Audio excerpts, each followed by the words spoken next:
Hi everyone, jewel plus സോഫ്റ്റ്വെയറിൽ 25-26 financial year close ചെയ്ത് new financial year ആയ 26-27 എങ്ങനെ സെറ്റ് ചെയ്യാമെന്ന് നോക്കാം.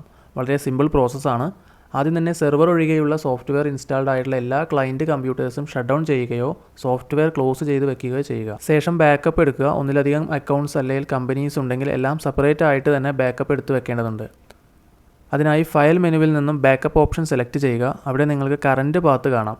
ഓക്കെ കൊടുത്താൽ ആ പാത്തിലോട്ട് ബാക്കപ്പ് ആവും. ഇനി നിങ്ങൾക്ക് മറ്റൊരു ഫോൾഡറിലോട്ടാണ് ബാക്കപ്പ് ചെയ്യേണ്ടതെങ്കിൽ ഈ കാണുന്ന ആരോയിൽ ക്ലിക്ക് ചെയ്ത് ഫോൾഡർ സെലക്ട് ചെയ്യുക. കൂടുതൽ സേഫ്റ്റിക്ക് പെൻഡ്രൈവിലോ മറ്റൊരു എക്സ്റ്റേണൽ ഡിസ്കിൽ കൂടി ബാക്കപ്പ് എടുത്ത് വെക്കുന്നത് നന്നായിരിക്കും. ഇനി ഇയർ ക്ലോസ് പ്രോസസ്സിലോട്ട് കടക്കാം. അതിനായി ഫയൽ മെനുവിൽ നിന്നും ക്ലോസ് കമ്പനി സെലക്ട് ചെയ്യുക.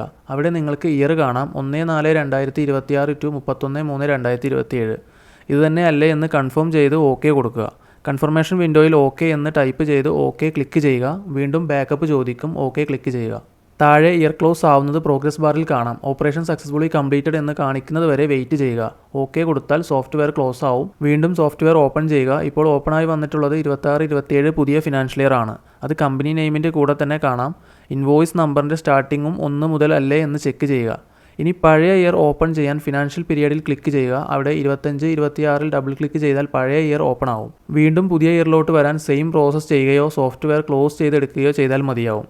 ഇത്രയും പ്രോസസ്സാണ് ജ്വൽ പ്ലസ് ഫിനാൻഷ്യൽ ഇയർ ക്ലോസിംഗിൽ വരുന്നത്. മറ്റെന്തെങ്കിലും സംശയങ്ങളുണ്ടെങ്കിൽ നെപ്റ്റോൺ സർവീസ് കൗണ്ടറിൽ കോൺടാക്റ്റ് ചെയ്യാവുന്നതാണ്. താങ്ക്